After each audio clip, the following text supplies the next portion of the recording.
A black passenger found himself in the center of a shocking confrontation when a flight attendant attempted to physically remove him from the aircraft.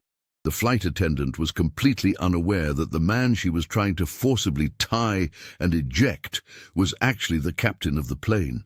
Before we begin, make sure to subscribe to the channel and comment where you're watching from.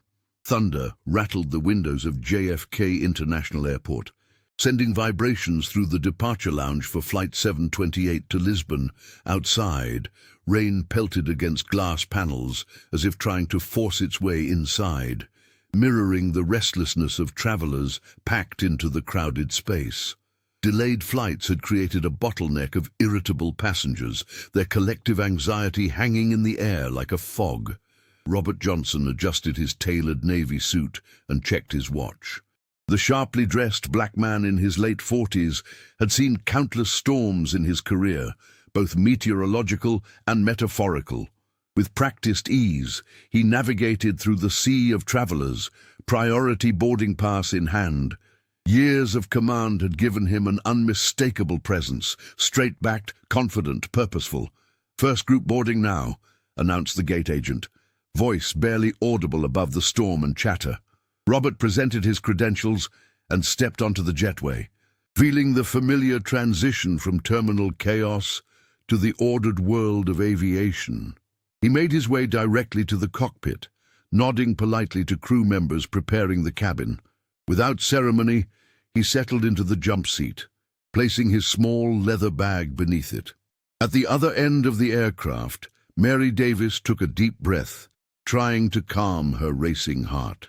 This international flight to Portugal marked her first assignment after completing training, and the pressure weighed heavily on her shoulders.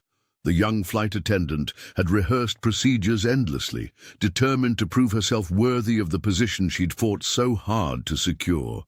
"Everything okay?" asked a senior attendant, noticing Mary's tense expression. "Fine," she replied, forcing a smile while mentally reviewing the passenger manifest.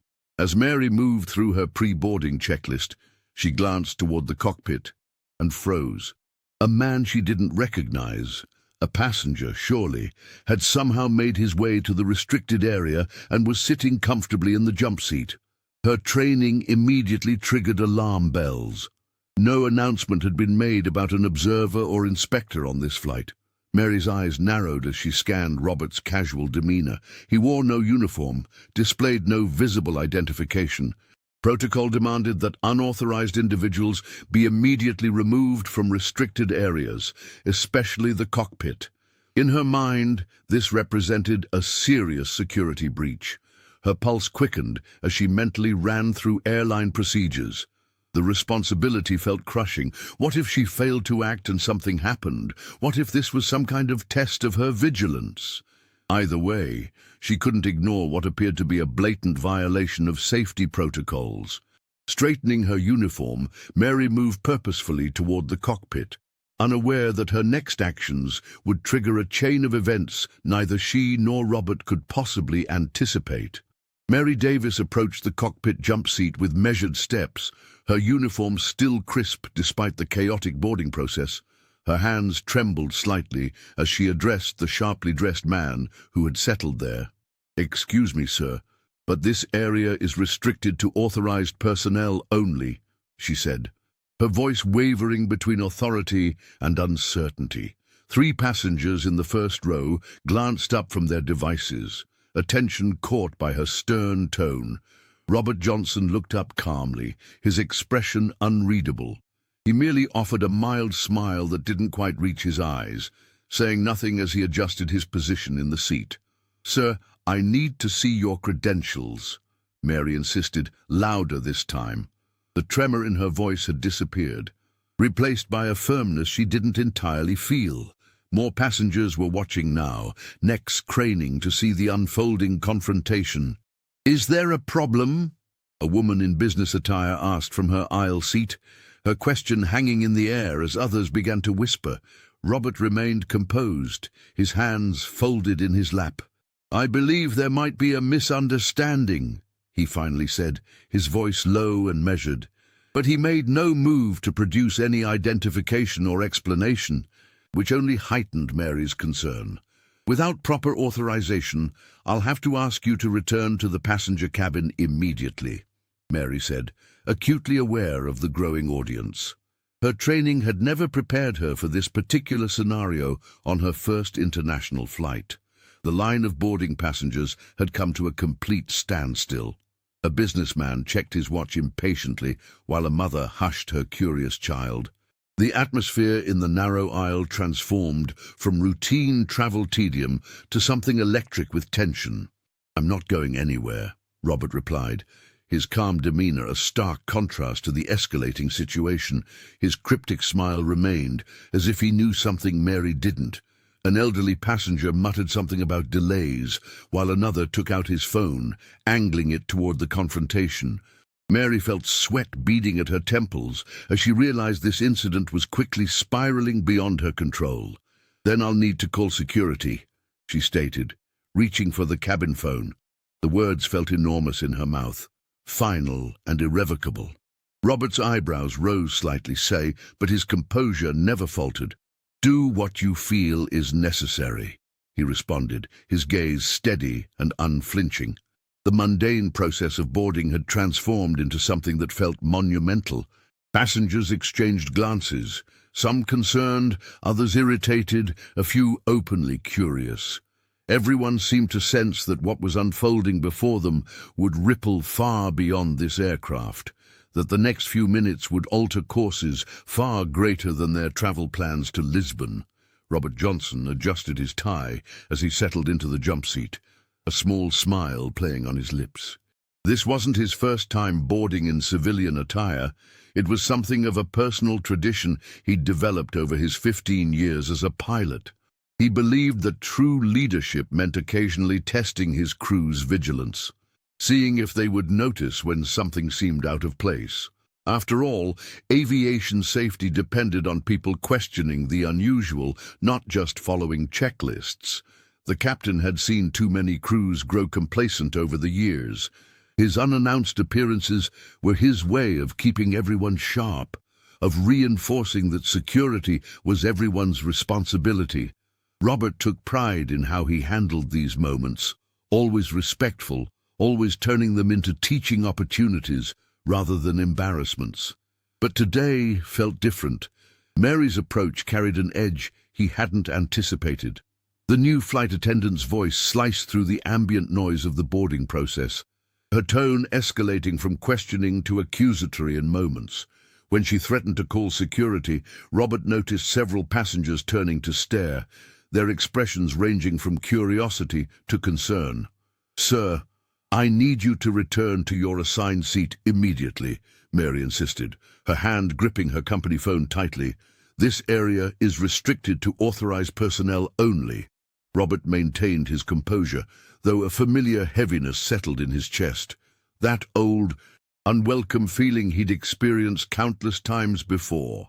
The presumption of guilt, the immediate suspicion, the burden of having to prove he belonged in spaces where others were welcomed without question. "I understand your concern," he replied evenly, his voice calm despite the audience they'd attracted. "But there seems to be a misunderstanding." He could have immediately produced his identification, ended the confrontation in seconds. Part of him wanted to, yet something held him back. Perhaps the principle that he shouldn't have to justify his presence more urgently than anyone else would. The weight of the moment pressed down on him. Robert had navigated storms at 30,000 feet with less tension than this ground-level confrontation. Still, he refused to raise his voice or let his frustration show. Dignity had been his armor throughout his career, the one thing he wouldn't compromise, even when tested. As Mary's radio crackled with the voice of ground staff responding to her alert, Robert took a slow breath. This test of vigilance had revealed something deeper than he'd intended, something that would need addressing beyond this flight. For now, though, he would handle this moment with the same steady hand that had guided aircraft through turbulent skies for nearly 2 decades. Tom Brown burst through the aircraft door, his face flushed and tie askew. The gate agent had received frantic calls from both the cockpit and cabin crew about an escalating situation. "What's happening here?" Tom asked, eyes darting between Mary Davis and Robert Johnson. The narrow aisle had become an impromptu stage, with nearby passengers craning their necks to witness the unfolding drama. "This man refuses to leave the cockpit area," Mary explained, her voice carrying more authority than she felt. "He doesn't have proper identification and won't explain his presence." Robert maintained his composure, though his jaw tightened almost imperceptibly. "I've explained I have every right to be here." The confrontation had drawn the attention of other crew members. A senior flight attendant with 20 years of experience stepped forward, placing a gentle hand on Mary's shoulder. "Perhaps we should discuss this privately," she suggested. But the tension had already infected the cabin. In row 7, a businessman in an expensive suit loudly declared, "Just check his credentials and be done with it. We're going to miss our connection at this rate." "They're just doing their job," countered an elderly woman across the aisle. "Better safe than sorry these days." A teenage girl with bright blue headphones around her neck discreetly pulled out her smartphone. Her hands trembled slightly as she began recording, instinctively understanding that something significant was happening, something that might need documenting. "I fly this route twice monthly," a Portuguese businessman interjected. "I've never seen such questioning of airline staff before." The implication hung heavy in the recycled cabin air. Tom tried to regain control of the situation. "Sir, could you please show me your identification?" Robert's expression remained neutral, though his eyes reflected a weariness born of countless similar encounters. With deliberate movements, he reached into his jacket pocket and produced his airline credentials.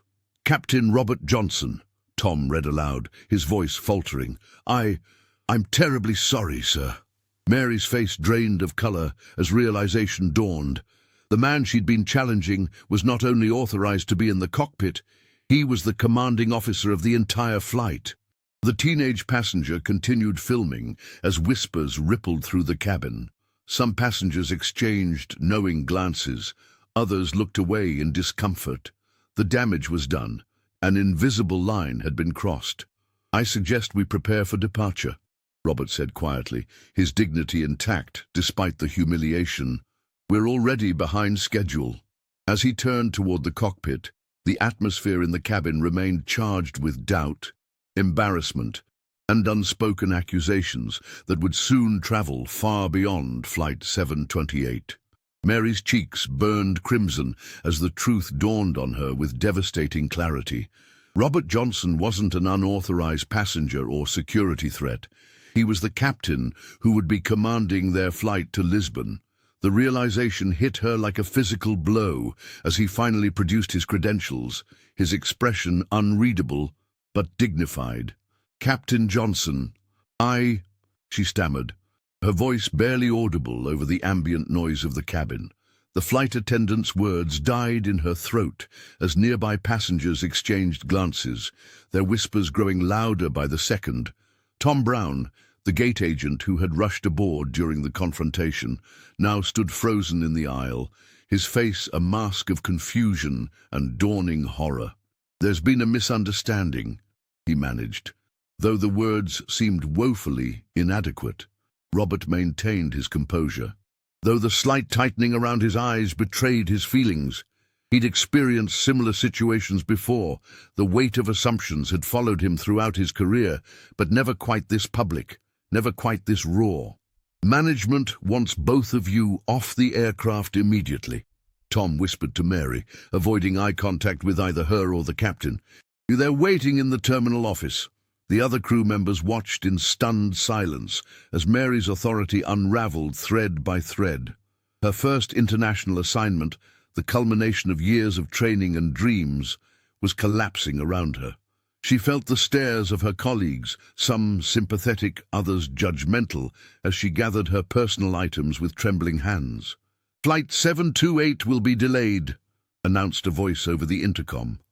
"We apologize for the inconvenience."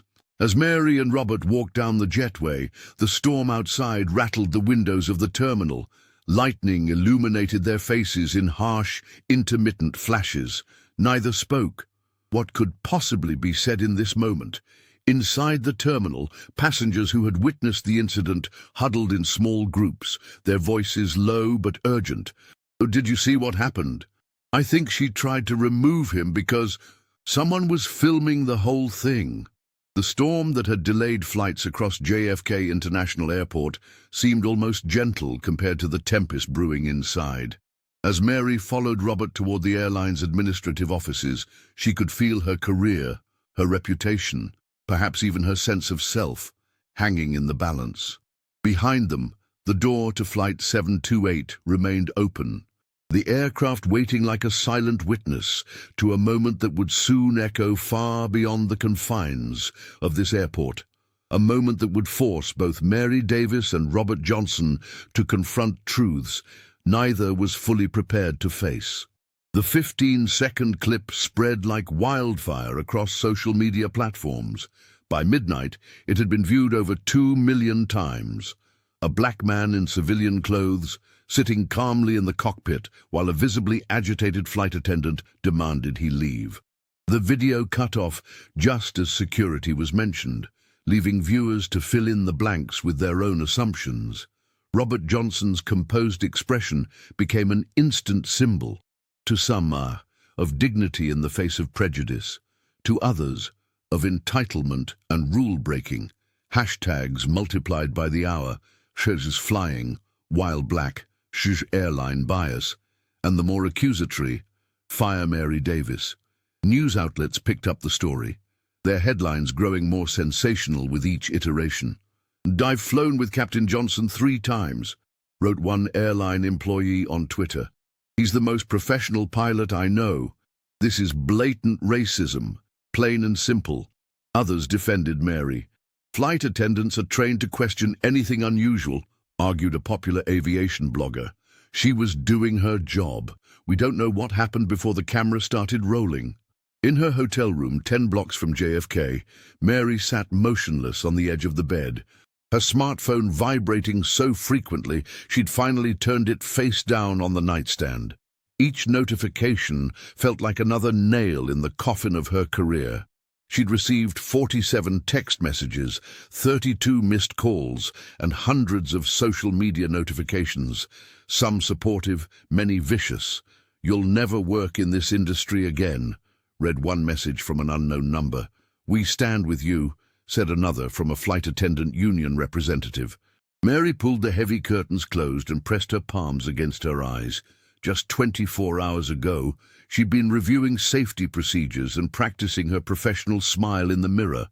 Her uniform had felt like armor then, a symbol of achievement after months of rigorous training. Now that same uniform hung in the closet, a reminder of how quickly dreams could unravel. She reached for her phone again, scrolling until she found Michael's name. Her finger hovered over the call button, but she hesitated. What would she even say to him? That she'd potentially ruined her career before it had properly begun? That she couldn't tell anymore if she'd been following protocol or acting on something darker, something buried in her subconscious? The hotel room felt suddenly too small, too quiet. Outside, rain pelted against the windows as the same storm that had delayed Flight 728 continued its assault on New York. Mary curled onto her side, still fully dressed, and listened to the thunder, wondering if Robert Johnson was somewhere in this same city, weathering a different kind of storm. Transair's corporate headquarters buzzed with tension as the official notice went out. Both Robert Johnson and Mary Davis were suspended pending a full investigation. The email, sent from Susan Brown's office, used carefully neutral language that somehow made everything worse, a sterile response to a deeply human situation. Within hours, the crew lounge at JFK became a battleground of whispered arguments. Flight attendants clustered in tight groups, some insisting Mary had simply followed protocol to the letter.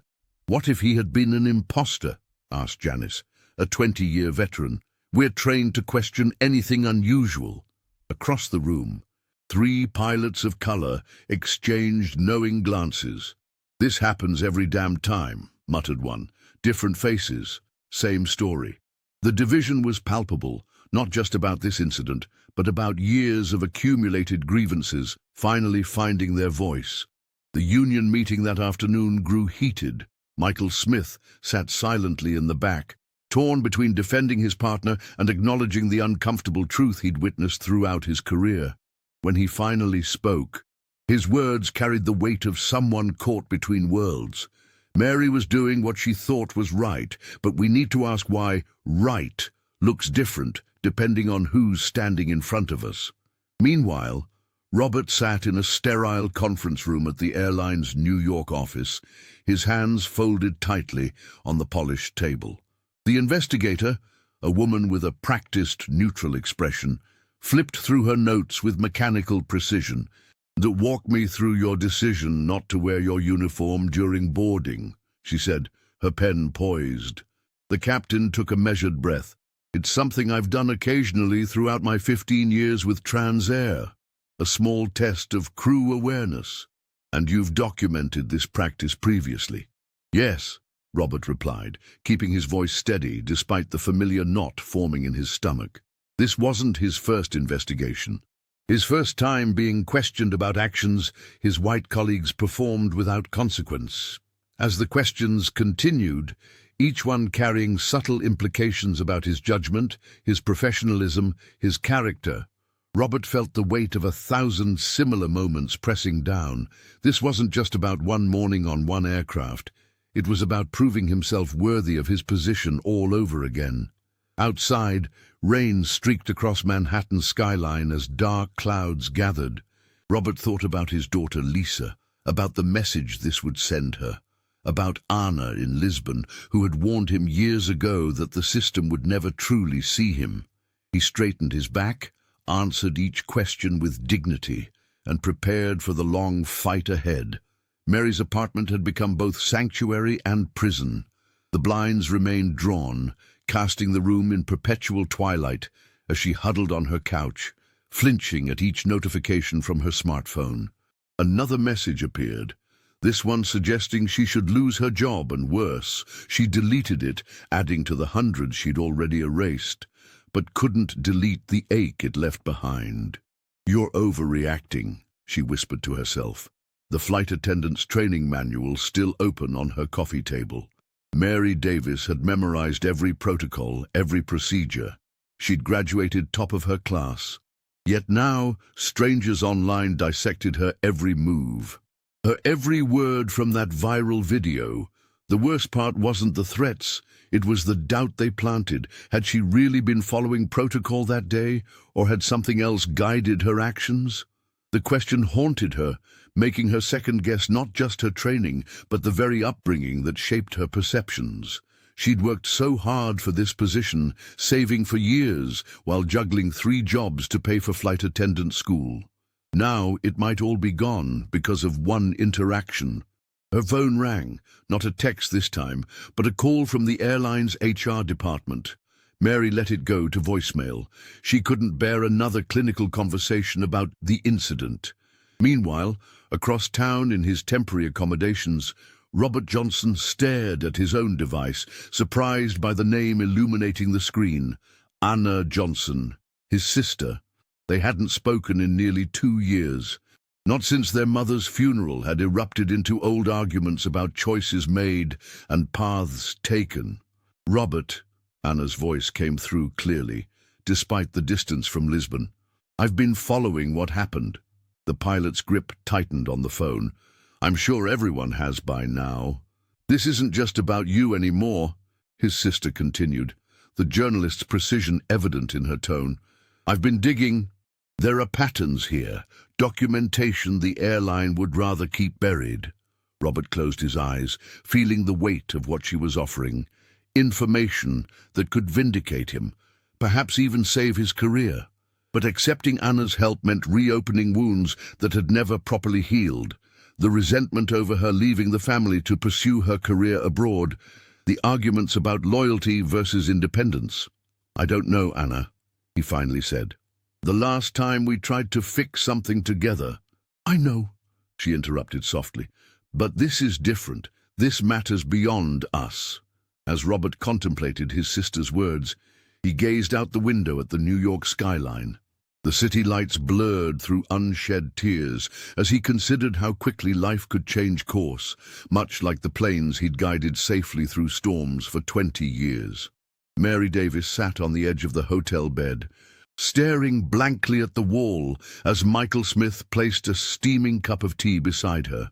The small hotel room in New York felt suffocating, the walls closing in with each passing hour since the incident. "You couldn't have known," Michael said softly, his hand resting on her shoulder. "Anyone would have questioned someone they didn't recognize in the cockpit." But Mary sensed hesitation in his voice, a slight catch that betrayed something unspoken. She turned to face him, studying the flight engineer's expression.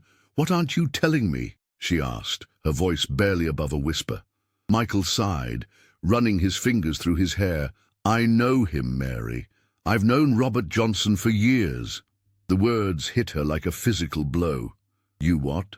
"I've flown with him. Several times, actually. Transatlantic routes to Lisbon, Madrid, London." He looked away. "He's one of the best captains in the company. Respected by everyone who works with him." Mary stood up, her hands trembling. "And you never thought to mention this? Not even when my face was plastered across social media, when I was receiving death threats?" "I didn't want to make you feel worse," Michael replied, but the excuse sounded hollow even to his own ears. "No," Mary said, pacing the small room. "You didn't want to be associated with my mistake. That's different." The silence between them stretched, filled with unspoken accusations and disappointments. Mary wrapped her arms around herself, suddenly feeling vulnerable in a way that had nothing to do with her professional crisis. "What was he like?" she finally asked. "When you flew with him?" Michael seemed surprised by the question. "Calm, methodical. The kind of captain who remembers everyone's name, from the first officer to the cleaning crew." He paused. "He has this tradition of boarding in civilian clothes sometimes. Says it helps him remember what it feels like to be a passenger." Mary closed her eyes, the revelation washing over her. All her training had emphasized protocols and procedures, rigid frameworks that left no room for exceptions or human complexity. She'd been so focused on rules that she'd missed the person standing right in front of her. "What else have I missed?" she whispered, more to herself than to Michael. "Me, what else don't I see, because I'm too busy looking for what I expect to find?" The question hung between them, unanswered. Outside their window, the lights of New York twinkled indifferently, a city that had already moved on to the next controversy. While Mary was still trapped in the aftermath of her own, she turned back to Michael, seeing him, truly seeing him, perhaps for the first time. "No more secrets," she said firmly. "If we're going to get through this, I need to know everything." Anna Johnson's fingers flew across her keyboard in her cramped Lisbon apartment. The journalist had spent 3 sleepless nights digging through aviation forums and contacting former colleagues of her estranged brother. Finally, her persistence paid off when an old co-worker sent her a digitized flight log from 5 years earlier. "Got you," she whispered, eyes widening as she scrolled through the document. The log detailed not only Robert Johnson's impeccable safety record, but also 3 separate incidents where he had faced unwarranted scrutiny while in uniform. In each case, the airline had quietly settled or dismissed complaints without addressing the underlying pattern. Anna photographed the most damning pages and attached them to an email.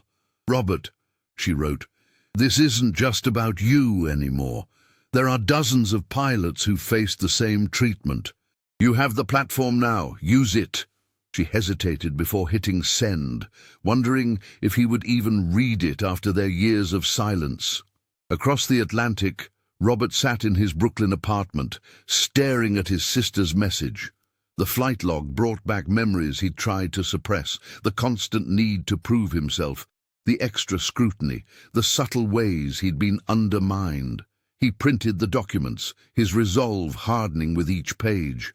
Meanwhile, in a sleek Manhattan office, Susan Brown paced before a wall of windows overlooking the city. The CEO's reflection showed a woman under siege, her normally confident posture now tense as board members fired questions through the speakerphone. "The stock is down 8%, a voice crackled.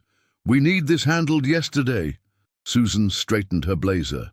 "I've got marketing working on a diversity initiative, new training programs, glossy ads showing our commitment to inclusion. We'll feature Johnson prominently. And the flight attendant," another voice interrupted. "Davis will read a prepared statement and take a sensitivity course. We'll position this as a learning opportunity for everyone," Susan replied, her tone suggesting the matter was already resolved. What she didn't know was that Robert had just declined their offer to participate. His email was polite but firm. "I won't be the face of a campaign that doesn't address the real issues. Our pilots deserve more than window dressing." As Susan's phone lit up with this unwelcome news, Robert closed his laptop and gazed out at the New York skyline. His sister's words echoed in his mind. This wasn't just his fight anymore. It never had been. The realization settled on him like the weight of captain's stripes, heavy with responsibility, but also with purpose. In Lisbon, Anna received a simple reply. "Thank you. It's time for change." She smiled, sensing the first tentative bridge forming across their years of separation. The leaked memo hit social media at 3 in the morning. By sunrise, flight crews across 3 continents were sharing it in private groups, their outrage growing with each forward. The document, printed on official letterhead and dated just 18 months prior, detailed how the airline had systematically buried 27 incidents of racial profiling among its staff. Union representatives called emergency meetings in New York, London, and Tokyo. Inside a cramped hotel conference room near JFK, voices rose as younger flight attendants demanded action. "This isn't just about Robert Johnson anymore," argued a first-year crew member, pounding his fist on the table. "It's about every one of us who's been told to look the other way." By noon, the threat of a coordinated walkout loomed. Pilots, mechanics, and ground staff joined the chorus, with many posting solidarity messages alongside hashtags of Robert's name. The airline's stock dropped 8 points before trading was temporarily halted. Mary Davis stared at her phone screen, watching the chaos unfold from her apartment. She hadn't slept properly in days, jumping at every notification. When her device buzzed with an unknown number, she almost ignored it. "Ms. Davis, this is Jennifer from Human Resources." Mary's throat tightened as the HR representative spoke in practiced, measured tones. The offer was presented as a lifeline. Return to work next week. Read a carefully crafted statement expressing regret for the misunderstanding, and the airline would consider the matter resolved. No further disciplinary action. A clean slate. "We've prepared the statement for you," Jennifer continued. "When it acknowledges your commitment to passenger safety while expressing appropriate regret for the unfortunate circumstances." Mary paced her small living room, phone pressed to her ear. Through her window, she could see rain beginning to fall over the city. The scripted apology felt hollow, words arranged to protect the airline rather than address what had actually happened. "Can I think about it?" she asked, her voice barely audible. "And we need an answer by 5 today," Jennifer replied. "The board is eager to move past this situation." After hanging up, Mary called Michael. Her partner listened quietly as she explained the offer. "What do you think I should do?" she finally asked. Michael sighed. "They're offering you an easy way out, but at what cost?" Mary thought about Robert Johnson's dignified silence in the face of her accusations. She thought about the leaked memo and the 27 incidents that had been swept away. Most of all, she thought about who she wanted to be when this was over. "If I read their words," she whispered, "I'll never find my own." The rain intensified outside her window as Mary faced the hardest decision of her career, redemption at the price of truth, or a harder path towards something more meaningful than mere survival. Robert Johnson sat alone in a quiet corner of the airport cafe, his untouched coffee growing cold. The weight of the past week pressed down on his shoulders when a group of 3 men approached his table. He recognized them immediately. Retired pilots who had blazed trails decades before him.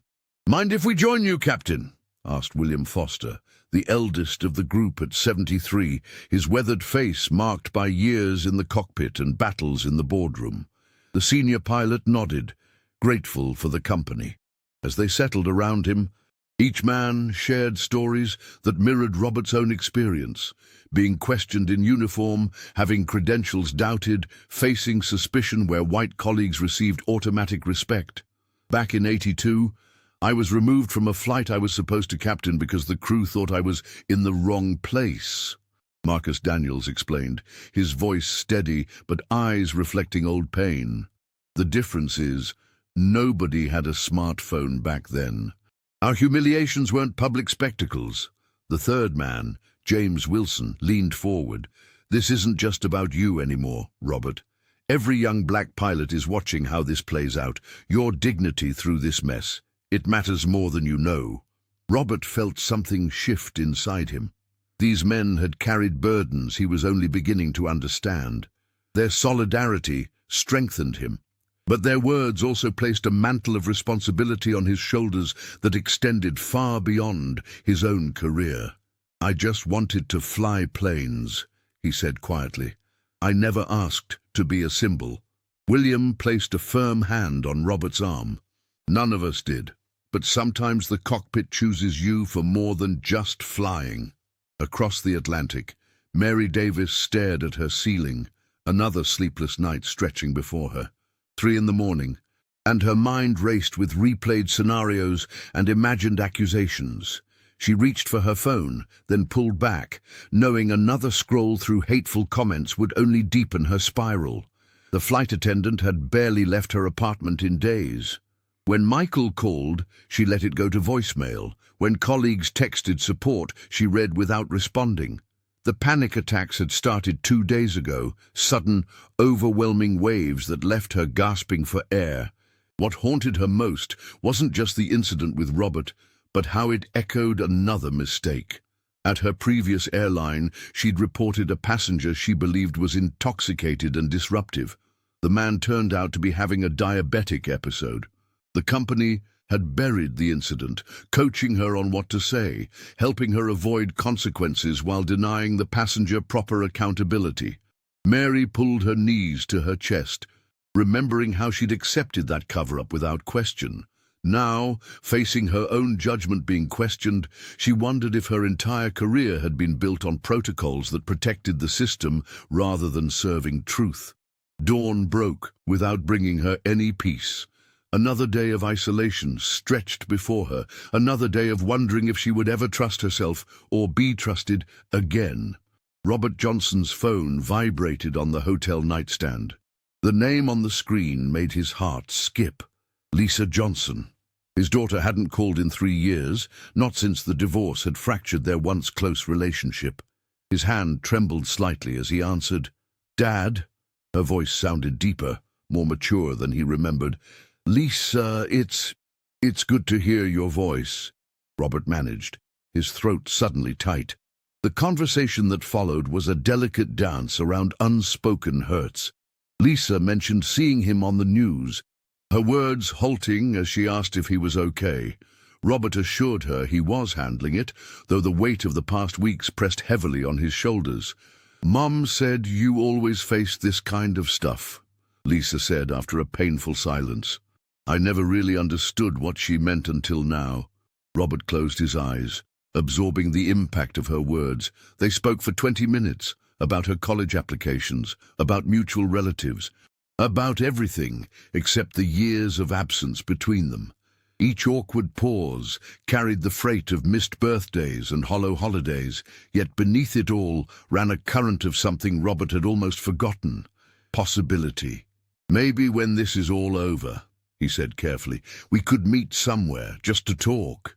"I'd like that," she replied, and for the first time in the conversation, her voice carried no hesitation. After they hung up, Robert stood by the window of his Lisbon hotel room, watching the city lights flicker against the darkening sky. The call had reminded him that beyond the uniforms and protocols lay the relationships that truly defined him. The following afternoon, Robert visited the Aviation Academy, where he'd completed part of his training 2 decades earlier. The school had changed, newer equipment, more diverse faces, but the smell of jet fuel and ambition remained the same. Word of his arrival spread quickly. Soon, a group of student pilots gathered around him in the hangar, their eyes bright with admiration and curiosity. A young woman from Nigeria asked about his experience, while a Portuguese man wondered how he maintained his composure during the incident. "You're showing us it can be done," said another student, a black man barely 20 years old, "that we belong in the cockpit too." Their words struck Robert deeply. These weren't just aspiring pilots, they were the future of aviation, watching and learning from how he navigated this crisis. Their earnest faces and determined questions reminded him that his fight extended far beyond his own career. As Robert left the academy, his phone buzzed with another message from Anna about the upcoming board meeting. But now, his resolve felt different, strengthened not just by personal vindication, but by the responsibility he carried for those who would follow his flight path. Mary Davis wandered through the labyrinthine streets of Lisbon's Alfama district, her footsteps echoing against ancient cobblestones worn smooth by centuries of travelers. The suspension from her job had left her with nothing but time and a mind full of questions. She'd come to Portugal for her first international assignment, but now found herself adrift in a foreign city, carrying the weight of her mistake. The evening air was thick with the scent of grilled sardines and sea salt as she turned down a narrow alleyway. Her phone buzzed, another message from Michael Smith, but she couldn't face his support right now. Their relationship had been strained since his revelation about knowing Robert Johnson. How could he have kept that connection from her? The thought made her chest tighten. As she rounded a corner, the melancholic strains of a Portuguese guitar reached her ears. Mary followed the sound to a tiny bar tucked between whitewashed buildings, its wooden door propped open to release the haunting melody within. Something about the music pulled at her, its raw emotion, its embrace of sorrow rather than denial. Inside, an older woman sang fado, her eyes closed, hands slightly raised as if in supplication. Mary slipped into a seat at the back, ordering a glass of vinho verde in halting Portuguese. The singer's voice carried tales of longing, loss, and acceptance that transcended language barriers. "Beautiful, isn't it?" whispered a local woman at the next table. "Fado doesn't hide from pain, it transforms it." Mary nodded, feeling tears well up unexpectedly. In the dim light of the bar, surrounded by strangers, united in their appreciation of this ancient art form, she felt her rigid worldview begin to soften. The flight attendant realized how much of her identity she'd wrapped up in protocols and procedures. In being perfect at her job, the music washed over her, each note carrying away another layer of her defenses. She thought of Robert's dignified face as she'd confronted him, of the assumptions she'd made based on appearances rather than facts. The realization was uncomfortable but necessary. When the performance ended, Mary remained seated, nursing her drink as the crowd thinned. For the first time since the incident, she allowed herself to imagine a future not defined by her mistake, but shaped by what she learned from it. Her worth wasn't measured by a flawless record or by following every rule without question. As she finally stepped back into the night air, Mary felt something shift inside her, a new perspective taking root. The winding streets of Alfama no longer seemed confusing, but full of possibility. She pulled out her phone and texted Michael, "I'm ready to talk." Really talk this time. Tomorrow would bring more challenges, but tonight, in this ancient district of a foreign city, Mary had found something unexpected, the courage to see the world and herself through different eyes. Robert Johnson sat stiffly in his chair as Paul Williams entered the airline's review boardroom. The familiar face of his former mentor, once a source of guidance and support, now wore an expression of cold determination. The boardroom fell silent as Paul took his seat across from the panel of executives, his silver-rimmed glasses catching the fluorescent light. "Captain Williams, please share your professional assessment of the incident," Susan Brown prompted, her manicured fingers tapping a leather portfolio. Paul cleared his throat. "Robert has always been ambitious, perhaps too ambitious. In my 27 years with this airline, I've observed his tendency to test boundaries, often at the expense of protocol." His words landed like precise blows, each one carefully crafted to undermine Robert's reputation. Robert maintained his composure, though his jaw tightened. He'd suspected Paul harbored resentment since being passed over for the transatlantic fleet director position 3 years ago, a role Robert had secured instead. But hearing the deliberate distortions from someone he once respected cut deeper than he'd anticipated. The incident on Flight 728 wasn't an isolated error of judgment," Paul continued. "It reflects a pattern of behavior that prioritizes personal ego over established safety procedures." The board members exchanged glances.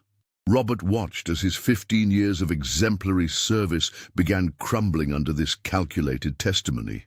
Just as Paul launched into another damaging anecdote, the boardroom door swung open.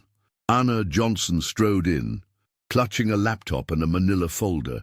Her unexpected presence caused a ripple of murmurs. "This proceeding cannot continue without full disclosure of evidence," she announced, her journalist confidence filling the room. "I have the complete, unedited footage from the passenger's smartphone." Susan rose from her chair. "Ms. Johnson, this is a closed hearing. You have no authority." "Actually," Anna interrupted, "me as a credentialed journalist investigating corporate transparency violations, I do." She placed her laptop on the table. The viral video was edited to remove 37 seconds of crucial context. She played the footage. Unlike the viral clip that had circulated online, this version showed Robert calmly attempting to explain his position before Mary's confrontation escalated. It also captured several passengers making prejudiced remarks that had fueled the tension.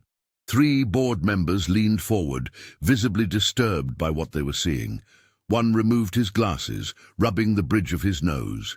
"Additionally," Anna continued, sliding documents across the table, "I've obtained internal communications showing the airline was aware of 7 similar incidents involving pilots of color in the past 2 years. All were quietly resolved with non-disclosure agreements." The atmosphere in the room shifted palpably. Robert felt a weight lifting as several board members began whispering among themselves. Paul Williams stared at his hands, his testimony suddenly hollow in light of this new context. Susan Brown's professional smile had vanished completely. "We'll need to recess to review this unexpected material." For the first time in weeks, Robert allowed himself to feel a flicker of hope. The crowd outside the airline's headquarters swelled into the hundreds by midday. Handmade signs bobbed above the mass of bodies: "Justice for Captain Johnson," "End profiling now," and "Reform aviation." Robert Johnson's calm demeanor on that viral video had transformed him into something larger than himself, a symbol of dignity in the face of prejudice. Among the protesters were off-duty pilots, flight attendants, and passengers from dozens of airlines, their uniforms creating a patchwork of solidarity. A group of retired black pilots stood silently at the front, their presence a powerful reminder of decades of similar struggles. Inside the glass tower, Susan Brown paced her office, watching the demonstration grow. The CEO's phone hadn't stopped ringing. Board members, shareholders, and media outlets all demanding answers. Her carefully crafted public statements had failed to quell the outrage. "We need an emergency board meeting," she told her assistant, resignation in her voice. "Today." Meanwhile, in a modest hotel room in Lisbon, Mary Davis sat cross-legged on her bed, staring at the scripted apology HR had emailed her. The carefully sanitized words felt hollow, designed to protect the airline rather than address what had actually happened.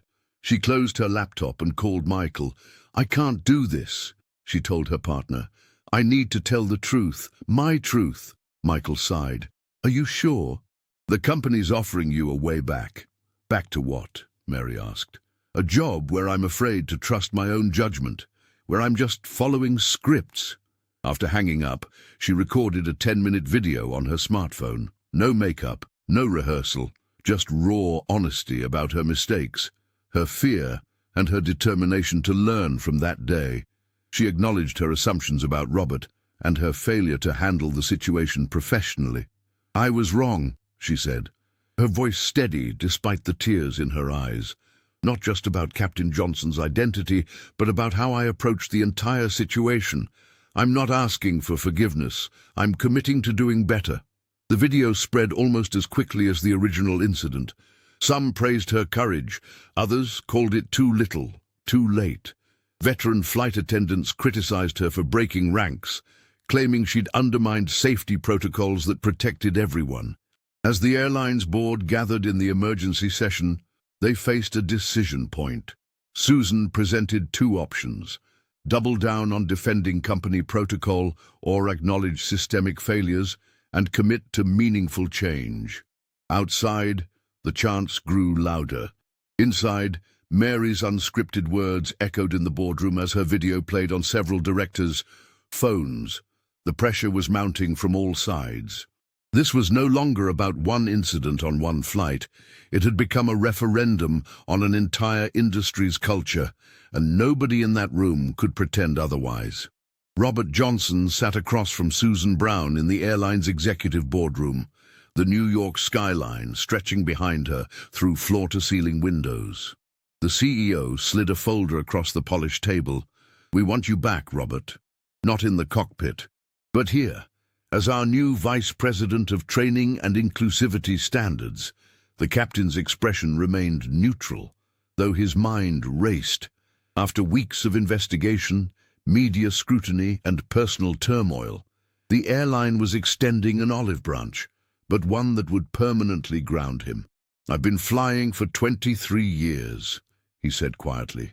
"It's not just what I do, it's who I am." Susan nodded sympathetically, though her eyes betrayed calculation. "But think about the impact you could have.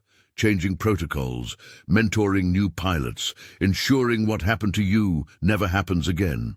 Robert opened the folder, scanning the compensation package, substantially higher than his captain's salary. The position would give him authority over training programs, hiring practices, and crew relations across the entire airline. "I need time," he said, closing the folder. That evening, Robert walked through his apartment, fingers trailing along framed photos of himself in the cockpit. His phone buzzed, a message from his daughter, Lisa.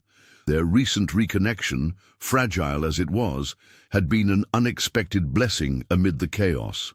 "Whatever you decide, Dad, I'm proud of you," her text read. He called Anna in Lisbon, his sister's journalistic pragmatism a welcome counterpoint to his emotional turmoil. "They're trying to neutralize you," she said bluntly. "But you could use this position to force real change." Robert spent the night awake, weighing his options. The cockpit had always been his sanctuary, 30,000 feet above prejudice and politics. Taking a desk job felt like surrender. The next morning, his decision crystallized when he received an email from a group of black aviation students. Their message was simple: "You showed us we belong in the sky. Now show us we can change the system." 3 days later, Robert returned to the boardroom. Susan smiled expectantly. "I'll accept," he said, "with conditions." He slid his own document across the table, a comprehensive plan for structural reform. Blind hiring processes, mandatory bias training, revised escalation protocols, and an independent oversight committee. "This isn't negotiable," Robert added. "I won't be a figurehead for a diversity campaign. Either we make real change, or I take my story public again." Susan's smile faltered, but she recognized the determination in his eyes, the same steadiness that had made him an exceptional pilot. "Welcome aboard, Mr. Vice President," she said, extending her hand. As they shook, Robert felt the weight of responsibility settle on his shoulders, heavier than any captain's stripes, but perhaps more meaningful. He was leaving the skies, but his influence would now extend far beyond any single flight. Mary Davis sat across from the airline's HR representative in a sterile conference room, her hands steady as she pushed the reinstatement offer back across the table. "I appreciate the opportunity," she said, "but I need to decline." The representative looked surprised. Most employees jumped at the chance to return after suspension. "May I ask why?" "This is a generous package." Mary had rehearsed this moment for days. "Because I wouldn't be returning as the same person who made that mistake, and I need to make sure that person doesn't exist anymore." 2 weeks later, she found herself walking through Lisbon's cobblestone streets, the morning sun warming her shoulders as she made her way to the International Institute for Cultural Awareness. The 4-month program wasn't cheap, but Michael had supported her decision, even offering to visit monthly. Their relationship had deepened through honest conversations about blind spots they both carried. The classroom felt nothing like the pressurized cabin she once commanded. Here, Mary was just another student, surrounded by people from 12 different countries, all seeking to understand the invisible boundaries between cultures, assumptions, and truth. "We don't judge the journey that brought you here," her instructor, Elena, told the group on their first day. "We only care about where you're willing to go." Some nights, Mary would wake in her small rented apartment, heart racing from dreams where she was still on that plane, still making that terrible mistake with Robert Johnson.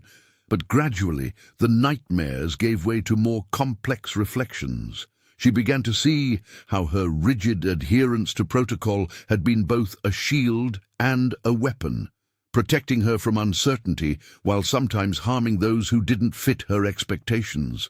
During a group exercise about implicit bias, Mary finally spoke about what happened. "I thought I was protecting everyone," she admitted, voice barely above a whisper.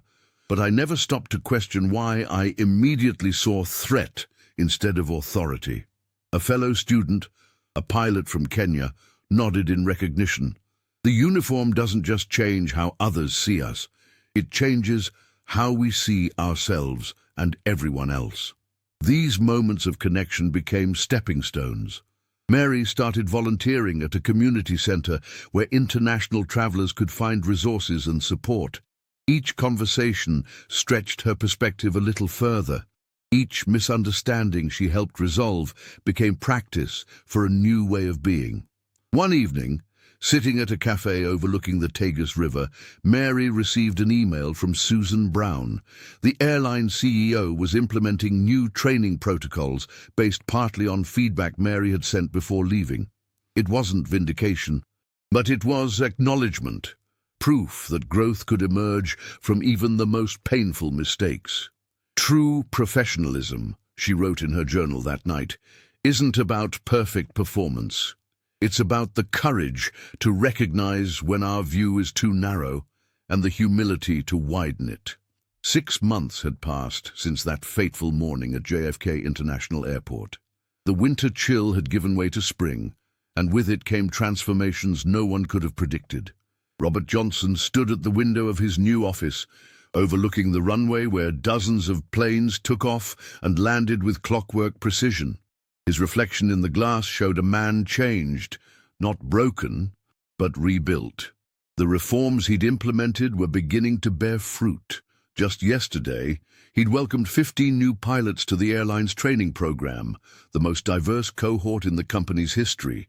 Their faces had lit up when he shared his own journey, not as a cautionary tale, but as proof that change was possible. "We're not just changing policies," he had told them. "We're changing the air we breathe up there."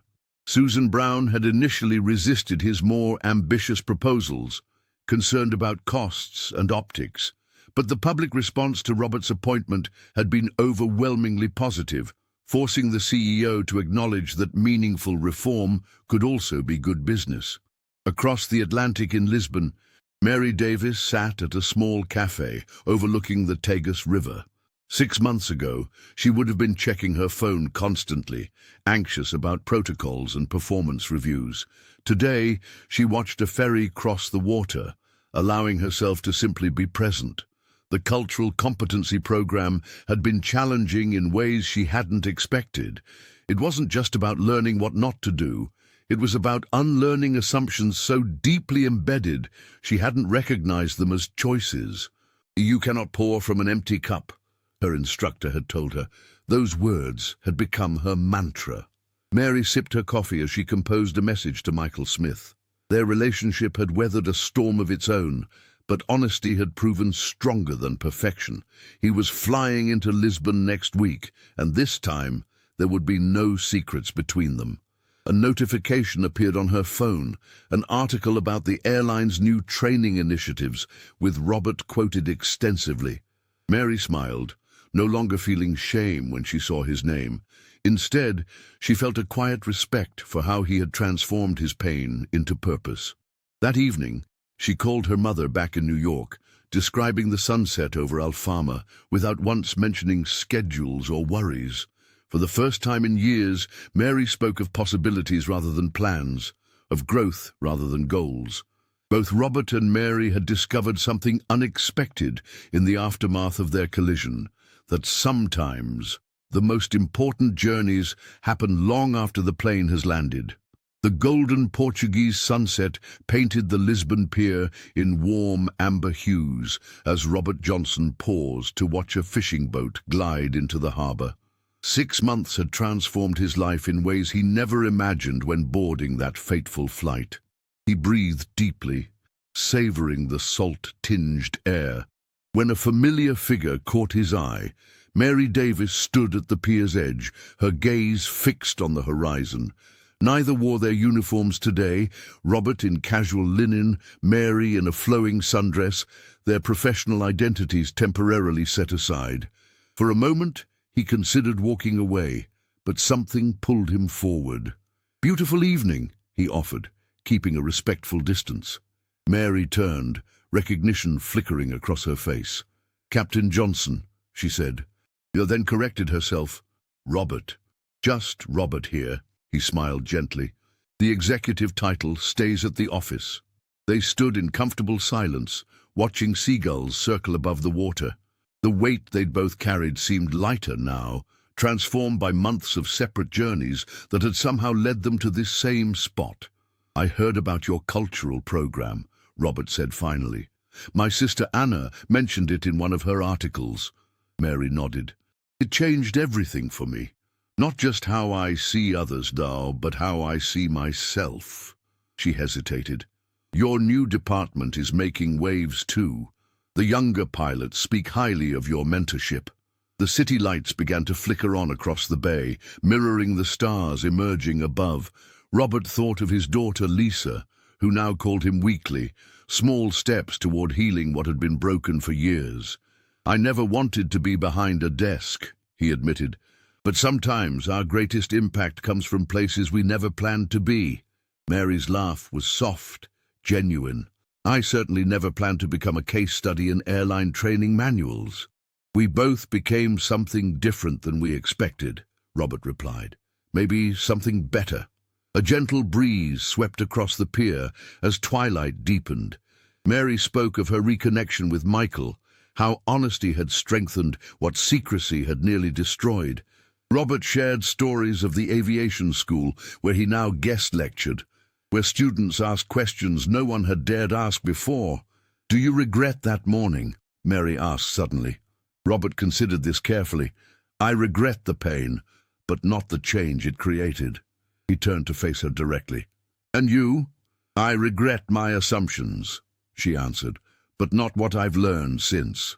As night settled fully over Lisbon, they walked together toward the twinkling lights of a nearby cafe, no longer captain and flight attendant, No longer accuser and accused, just two people who had weathered the same storm and emerged with clearer vision, ready to navigate whatever came next.